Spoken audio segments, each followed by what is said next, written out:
নমস্কার বন্ধুরা, welcome to our channel Raika in Singapore. আমরা এখন আছি মালয়েশিয়াতে, মালয়েশিয়া ক্যামেরুন হাইল্যান্ড।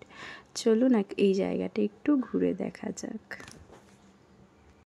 ক্যামেরুন হাইল্যান্ডের ওয়েদারটা খুব ভালো হয়, এখানে সব সময় ঠান্ডা থাকে, তাই আমরা গরমের ছুটি কাটাতে এখানে এসেছি। আমরা যখন ক্যামেরুন হাইল্যান্ডে গেছি তখনকার ওখানকার স্বাধীনতা দিবস ছিল, তাই চারিদিকটা খুব সুন্দর করে সাজানো ছিল। এখানে পাশেই ছিল একটা খুব সুন্দর প্লেগ্রাউন্ড, তার পাশেই বসার জায়গা করে দেওয়া ছিল। পরিবেশটা খুবই সুন্দর।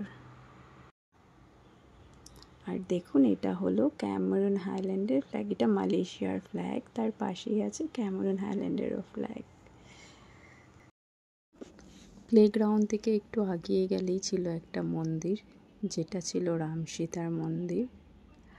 আর মন্দিরের পরিবেশটা ছিল খুব সুন্দর, একটা শান্ত নিস্তব্ধ পরিবেশ, যেখানে আমরা অনেক সময় কাটিয়েছি। এইটা ছিল আমার মালয়েশিয়া ক্যামেরুন হাইল্যান্ডের ফার্স্ট ব্লগ। আশা করি আপনাদের ভালো লাগবে। যদি ভালো লাগে তাহলে অবশ্যই কমেন্ট করে জানাবেন। আজ এই পর্যন্ত, চলুন।